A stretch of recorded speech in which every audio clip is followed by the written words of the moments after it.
कहते हैं डूबते को तिनके का सहारा, लेकिन तिनके के चक्कर में इमरान खान ने मगरमच्छ को पकड़ लिया है। और इसका हश्र ये हुआ है कि पाकिस्तान की गलियों में अब प्रधानमंत्री मोदी के पोस्टर लहराने लगे हैं। आखिर ऐसा क्या बवाल मचा है? तो वहीं दूसरी तरफ भारत के खिलाफ ब्रिटेन की कान में फूंक दिया बड़ा मंत्र, लेकिन उसके बाद पीएम बोरिस जॉनसन ने प्रधानमंत्री मोदी के साथ क्या कर दिया। वैसे इसकी उम्मीद बहुत लोग नहीं कर रहे थे कि बोरिस जॉनसन की तरफ से भारत के प्रधानमंत्री के लिए ऐसा कुछ होने वाला है। इसके अलावे बहुत कुछ। आइए जानते हैं इन खबरों को विस्तार से। भैया, बदलाव तो अकेला आदमी लाता है, शादीशुदा आदमी तो सिर्फ सब्जी लाने के काम में आता है। तो जिसने 3-4 शादियां कर रखी हैं वो क्या बदलाव लाएगा? दरअसल इस बार इमरान खान कुछ फायदा उठाने के चक्कर में थे भारत में हो रहे राजनीतिक छींटाकशी की। अब प्रश्न यह उठता है कि कांड कौन सा है? एक आम आदमी भी इमरान खान से ज्यादा सोच सकता है, लेकिन इमरान खान की सोच देखिए। उन्होंने अपने बयान को ट्विटर पर दे भी डाला। पहले मामले को जानिए। दरअसल अर्नब गोस्वामी, जो कि रिपब्लिक इंडिया के एडिटर इन चीफ हैं, उनके पीछे पड़ी है मुंबई पुलिस। और मुंबई पुलिस ने उनके एक व्हाट्सएप चैट को प्रसारित कर दिया है। और उस चैट में अर्नब गोस्वामी ये कहते हुए दिखाई दे रहे हैं कि इस बार कुछ बड़ा होगा और पाकिस्तान के साथ होगा, कश्मीर में भी कुछ बड़ा होगा और ऐसा होगा कि लोगों को खुश कर देगा। अब इसके बाद क्या था? भारत की भी मीडिया और भारत के साथ साथ पाकिस्तानी मीडिया इस चैट के पीछे पड़ गई। पाकिस्तानी मीडिया ये दावा करने लगी कि इस पत्रकार को इसका मतलब पहले से पता था, क्योंकि यह चैट बालाकोट वाली घटना से पहले का है। इसका मतलब भारत की विपक्षी पार्टियां सही कह रही हैं, सरकार ने जानबूझकर ऐसा किया और पाकिस्तान को अपनी राजनीति के लिए हिस्सा बनाया, खास करके चुनाव जीतने के लिए वगैरह वगैरह। बस फिर क्या था? इमरान खान ने अपनी बैगन से पूछा। जैसा कि कहा जाता है कि हर बात वो बिना अपनी बैगन की अनुमति के नहीं करते हैं, और ट्विटर पर दे डाला। वहाँ पे उन्होंने लिखा, अर्नब गोस्वामी कांड यह खुलासा करता है कि मोदी सरकार और भारतीय मीडिया के बीच एक अपवित्र रिश्ता है जो परमाणु हथियार से लैस इस क्षेत्र को संघर्ष की आग में झोंकना चाहता है। उन्होंने आरोप लगाया कि मोदी सरकार फांसीवादी रवैया अपना रही है, उनकी सरकार इसका खुलासा करती रहेगी।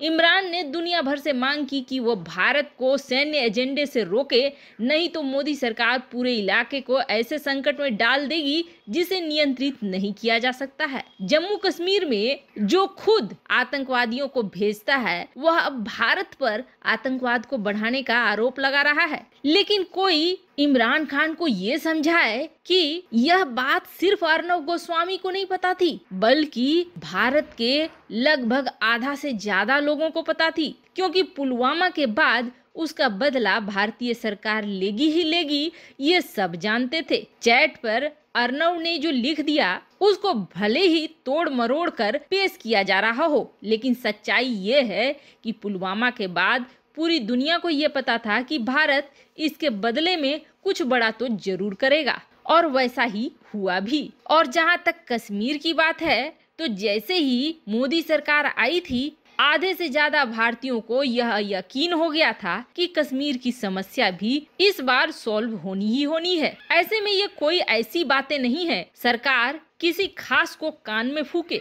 और न ही ऐसा है कि अर्नब गोस्वामी सरकार चला रहे हैं इसीलिए उन्हें पता है, बल्कि ये बातें तो आम भारतीयों को भी पता है। लेकिन मामला यहीं तक नहीं रुका है। पड़ोसी मुल्क पाकिस्तान के लिए पूरी दुनिया से मुसीबतें तो सामने आ ही रही हैं, लेकिन अब उसके अपने लोग भी पाकिस्तान से कितनी नफरत करते हैं यह दुनिया को दिखने लगा है। और इसका सबसे ताजा उदाहरण बन गया है सिंध, जहां सिंध की आजादी के लिए पाकिस्तान के खिलाफ प्रदर्शन हो रहे हैं। पाकिस्तान द्वारा कब्जाए गए सिंध के लोगों द्वारा कई बार आजादी मांगने की खबरें आती रही हैं। इसी बीच पाकिस्तान के सिंध प्रांत के जमशोरो जिले के लोगों ने विशाल रैली आयोजित करी और इसमें आजादी समर्थक नारे लगाए हैं। लोगों का कहना है कि सिंध सिंधु घाटी सभ्यता और वैदिक धर्म का घर है।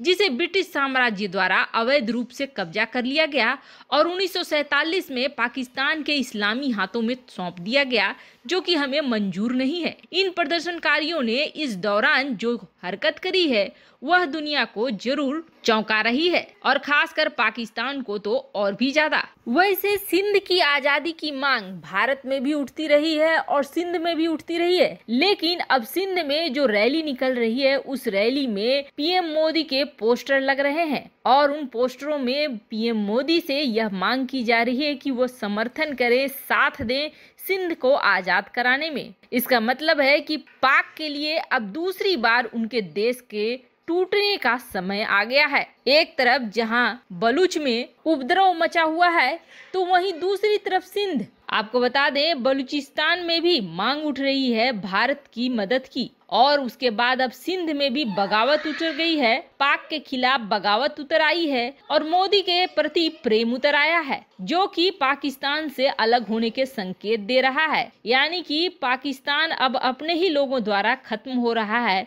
और अंत नजदीक ही है। वैसे आपको बता दें सिर्फ पाकिस्तान के लोगों के पोस्टरों में ही प्रधानमंत्री मोदी नहीं दिख रहे हैं, बल्कि अब तो ये हाल हो गया है कि चीन को छोड़कर पाकिस्तान को भारत से लेनी पड़ेगी वैक्सीन। दरअसल पाकिस्तान में भारत की कोविशील्ड और कोवैक्सीन वैक्सीन की ट्रायल भी चल रही है और अब इसे पाकिस्तान में मंजूरी दे दी गई है, जिसका सीधा और साफ मतलब है कि पाकिस्तान को भी अब भारत से वैक्सीन चाहिए। लेकिन उसका क्या होगा जो उसका आयरन ब्रदर बना फिरता है। चीन का यह हाल हो गया है कि अब उसका आयरन ब्रदर भी उससे वैक्सीन खरीदने को तैयार नहीं है। बात भरोसे की होती है। चीन ने अपना भरोसा खो दिया है। दुनिया भर में अपनी ठगी दिखलाकर चीन अब भरोसे के लायक रह ही नहीं गया है। यही वजह है कि उसकी वैक्सीन को भी दुनिया संदेह की नजर से ही देख रही है। हो सकता है कि उसकी वैक्सीन में दम हो, लेकिन अब दुनिया उसे मानने को तैयार नहीं है। वो कहते हैं ना, बार बार किसी को ठगने की कोशिश नहीं करनी चाहिए, क्योंकि कांट की हंडी बार बार नहीं चढ़ा करती है। वही हाल चीन का हो गया है। दुनिया भर में बदनाम चीन अब वैक्सीन में भी लग रहा है जैसे ढेला भर भी कमा नहीं पाएगा। वैसे आपको क्या लगता है, क्या पाकिस्तान अब टूटकर बिखर जाएगा दो हिस्सों में, सिंधु और बलूचिस्तान में, जिस तरह का आंदोलन वहाँ पे चल रहा है? कमेंट कर अपनी राय जरूर बताएं। जल्द मिलते हैं अगली वीडियो में नई खबर के साथ।